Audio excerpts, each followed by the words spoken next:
मावशी 4 वडापाव द्या हो. 10 मिनिटं थांबा लागते बापू. कस काय? कारण मी आहे ना गरम गरमच वडापाव काढून देते. वडापाव आहे ना गरम गरम खाण्यातच मज्जा आहे. बरं मिरच्या द्या जास्त. 10 रुपयाचा वडापाव घेणं नाही 50 रुपयाच्या मिरच्या मागायला.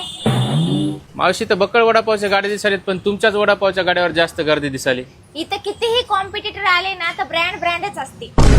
कारण मी क्वालिटी देते. बघ तू आता वजिराबादून इथं आलास की नाही वडापाव खायला. हो इथं कोणी वडापाव एकदा खायला आला ना ते दुसरीकडे जातच नाही. दुसरे वडापाववाले काय करतात 10 दिवसाचे शिळे पाव देतात. मी आहे ना रोज फ्रेश पाव आणते. मी आहे ना माझ्या वडापावसाठी तेल आहे की नाही डायरेक्ट इराक मधून नांदेडला आयात करते म्हणून तो क्वालिटी आहे. बापू मावशी आधी वडापाव 5 रुपयालाच भेटत गेला आता किती महाग झालाय.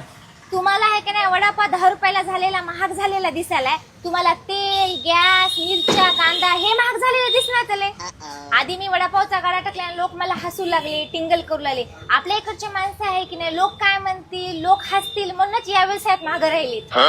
पण मी कोणाचंच ऐकलं नाही म्हणूनच आहे की नाही माझ्या नांदेड मध्ये 2 बंगले आणि 1 गाडी आहे फक्त या वडापाववर. कोणताही एक ना व्यवसाय छोटा नसते. बापू मावशी मी बी आता उद्यापासून तुमच्या बाजूलाच वडापावचा गाडा टाकतो.